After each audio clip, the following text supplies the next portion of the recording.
Wote, alajiki wimyao. Nyami ago piabo.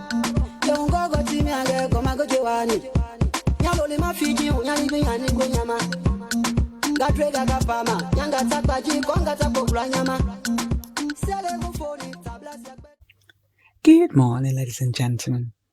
It's Easter Monday in the United Kingdom, and so it's a bank holiday. People are at home, offices are shut, school's on holiday. I hope whatever you got up to today in your respective countries, that you're having a nice and pleasant one. Oh, I went and retrieved a story by a young lady called Mariama Jusu.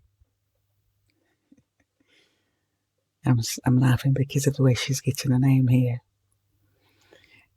So she wasn't long listed, but it was one of the most touching stories that we received in the writing competition.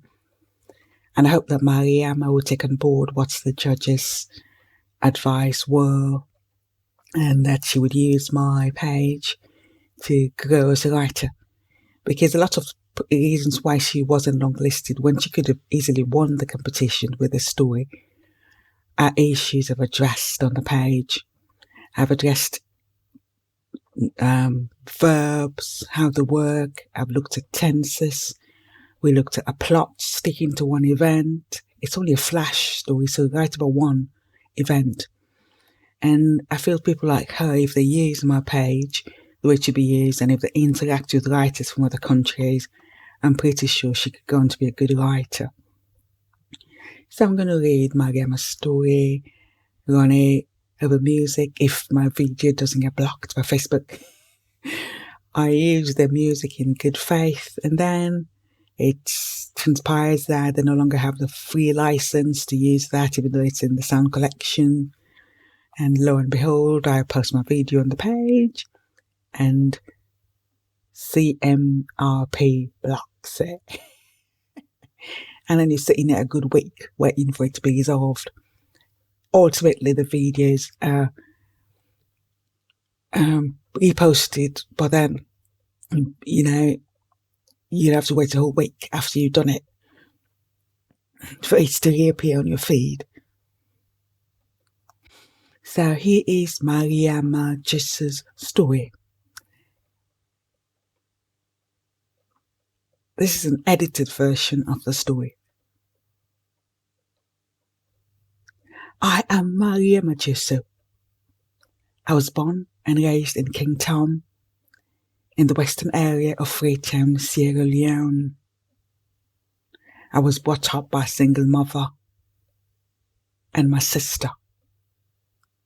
My parents split when I was a baby due to my father's involvement in another marital affair. And to make matters worse, my father rejected me. He didn't want a daughter like myself that was born with squinted eyes. Sharing my story makes people feel sorry for me. I don't want your sympathy. I want to tell my story today, not for people to pity me, but to show that I've been fighting to prove this all my life. There are things that I know I don't have to prove, but I want to, because my mother deserves more than those commiserating gestures. Since I was little, my mother has played the role and embarked on single parenthood on her own. She took up the responsibility to parent her child.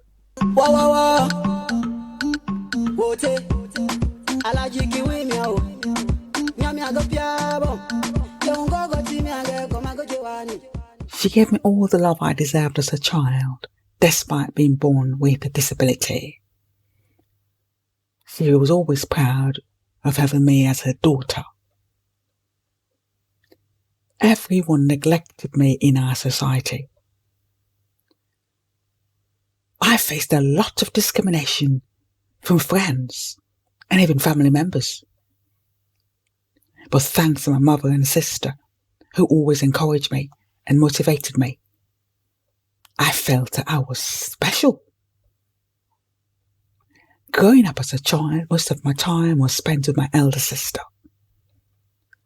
My mother was always out working hard to ensure that we were happy and never lacked or felt the absence of a father. Although there were some unnecessarily judgmental aunties who thought she couldn't survive the situation of being a single parent. Looking back, there are lots of memories about depression and mother faced, bringing me up in a sister's house.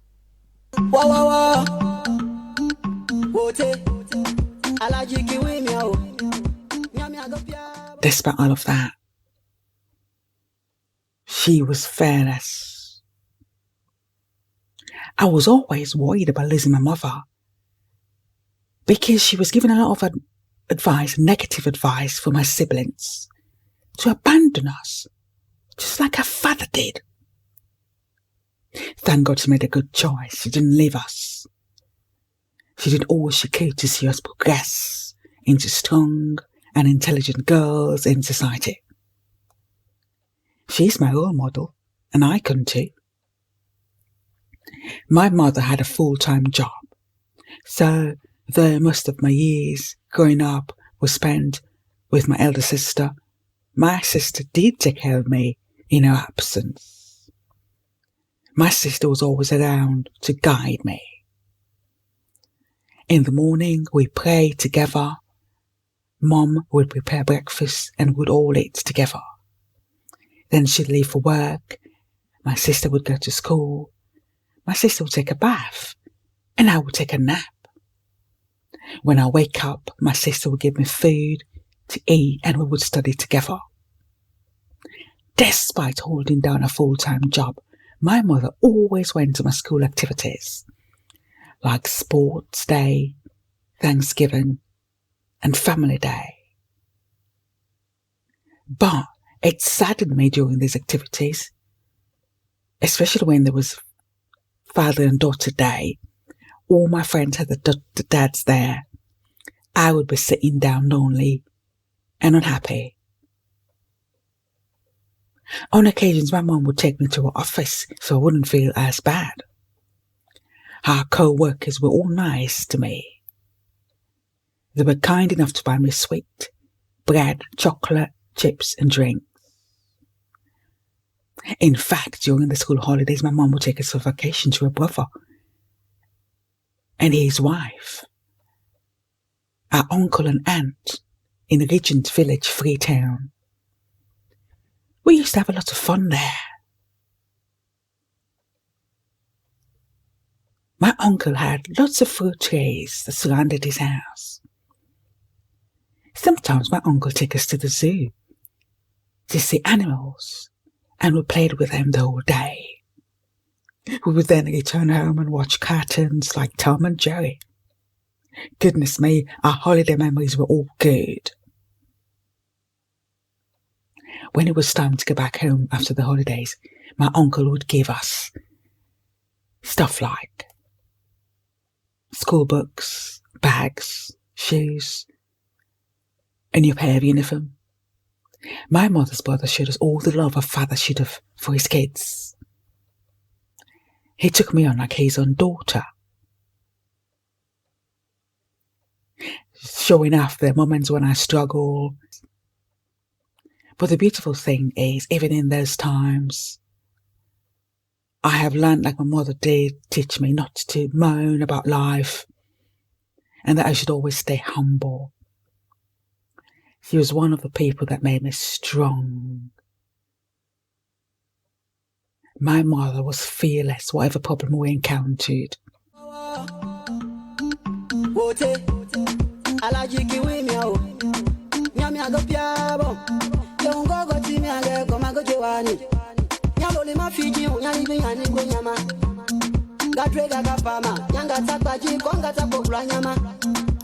Sele go for it, tablas ya kweke tele ganyama. Nami anawi fuile ni nyama. Kego wa kenema, gego deve ma kego guadu mama.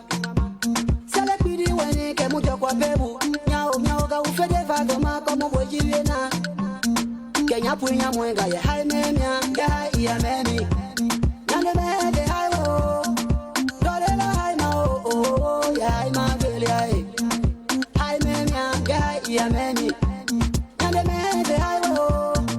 Dole la hai ma o, ya hai ma veli hai. Ya goli vela ga ndanga we, kolo go menjima. Ya konga lona ya tuto galela. Africans have a lot of culture, but that might be viewed as taboos, especially religious beliefs around the idea of a woman filing for divorce, being given custody of her children, and raising them responsibly. My mother embraced a single parent status. Wote alajiki wimi o nyami agopiabo yongo go timi age ko mago jewani nyalo le mafiji nyali bi yani go nyama gadrega gapama nyanga takwaji konga takokula nyama sele go fori tabla. I am happy as the child whose faith remains unchallenged in her mother. I guess that's who I am. And that's why I've become such a strong girl in Sierra Leonean society. Ladies and gentlemen, that story was edited in sections. Wa wa wa. Wote alajiki wimi o nyami agopiabo yongo go timi age ko mago jewani nyalo le mafiji nyali bi yani go nyama gadrega gapama nyanga takwaji konga takokula nyama sele go fori tablas ya kweke tele ganyama nami anawi fuile ni nyama kego wa kenema gego deve ma kego guadu mama sele pidi weni ke mujo kwa bebu nyao ga ufede vagoma komo bojiwe na Kenya punya mwenga ya hai memia ya hai ya memi nane me de hai wo dole la hai ma o ya hai ma veli hai hai memia ya hai ya memi nane me de hai wo dole la hai ma o ya hai ma veli hai ya goli vela ga ndanga we kolo go menjima ya konga lona ya